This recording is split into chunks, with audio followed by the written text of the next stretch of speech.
السلام علیکم ورحمۃ اللہ وبرکاتہ۔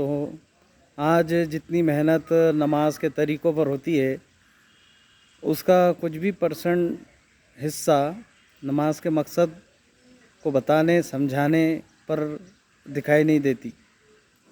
نتیجے میں آپ طریقوں پر کتنی ہی محنت کریں، کتنی ہی جدوجہد کریں، لوگ پابند ہونا یہ بہت مشکل ہے۔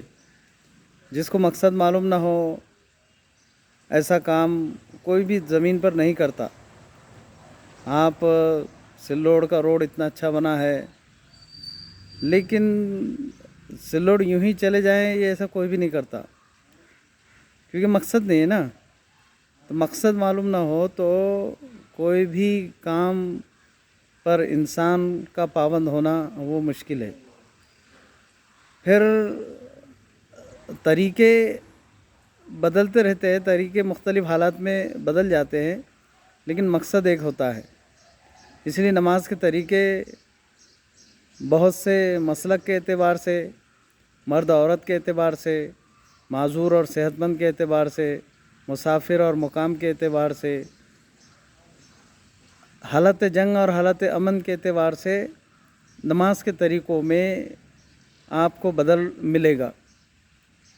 لیکن نماز کا مقصد جتنا اعلیٰ ہے اس کے حساب سے نماز کا چھوڑنا پسند نہیں ہے۔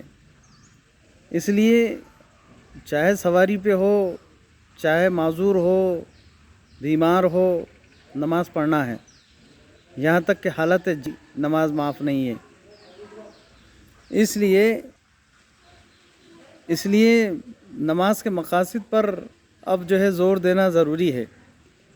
اب اس لیے لگا رہا ہوں میں کیونکہ جہاں نماز کی محنتیں ہو رہی ہے ان لوگوں کا رخ جو بھی نماز کی محنت کر رہا ہے، انفرادی طور پر ہو یا اجتماعی طور پر ہو، جماعت کے طور پر ہو، تو اب رخ اگر اب تک بھی نہیں ہو پایا ہے تو آئندہ ہمیں یہ کرنا چاہیے، اگر ہم نماز کے لیے مخلص ہے، نماز کو بلانے کی طرف مخلص ہے، نماز کی پابندی کرانے کے لیے مخلص ہے، تو ہمیں چاہیے کہ نماز کے مقاصد خود جانیں اور لوگوں کو نماز کے مقاصد بتائیں۔ نماز کا مقصد تو بہت سارے ہیں، لیکن ایک ایسا مقصد جس کو حدیث سے سب کو معلوم ہے اور پوری شریعت اس پر گھیر دی گئی ہے، وہ یہ ہے کہ رسول اللہ صلی اللہ علیہ وسلم نے فرمایا کہ نماز دین کا ستون ہے۔ جس نے نماز کو قائم کیا اس نے دین کو قائم کیا، اور جس نے نماز کو ترک کر دیا اس نے دین کو ڈھانے میں مدد کی۔ تو سب سے اعلیٰ، سب سے افضل اور اول ترین اور اہم، جس کے بغیر کوئی مقاصد نہیں ہے، وہ یہی ہے کہ دین کی اقامت ہو، دین قائم ہو۔ تو ہر فرد اہل ایمان پر یہ ضروری ہے کہ وہ نماز اس مقصد سے پڑھے کہ اس کی وجہ سے دین کی اقامت اس زمین پر ہو، شریعت کی اقامت ہو۔ یہ جو حدیث اور یہ جو مقصد میں نے حدیث کے حوالے سے آپ کے سامنے رکھا ہوں، عام حدیث ہے، سورہ شورى کی آیت نمبر 13 کی تشریحی ہے وہ، جس میں اللہ تعالیٰ نے کہا کہ انا اقیموا الدین ولا تفرقوا، کہ دین کو قائم کرو اور آپس میں تفریقے میں نہ پڑو۔ اور اس سورہ شورى کی آیت نمبر 13 میں 4 جلیل القدر پیغمبروں کا نام لے کر، حوالہ دے کر پیارے نبی صلی اللہ علیہ وسلم کو بتایا گیا کہ آپ کو اس دین کی اقامت کرنا ہے اور کسی تفریقے میں نہ پڑنا ہے۔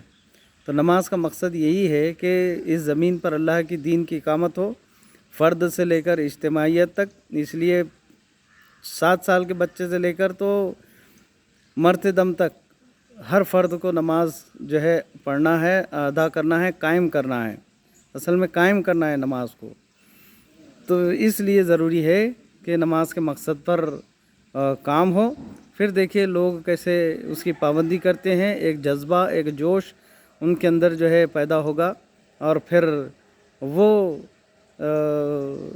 وہ اثرات ہم کو ملیں گے کہ نماز بے حیائی اور برائی سے روکتی ہے، اور سماج میں اس کے جو ہے اثرات ہم کو ملیں گے. تو ضرورت اس بات کی ہے کہ ہم نماز کے مقاصد پر جو ہے محنت کریں. آخر دعوانا ان الحمد للہ رب العالمین. شکریہ.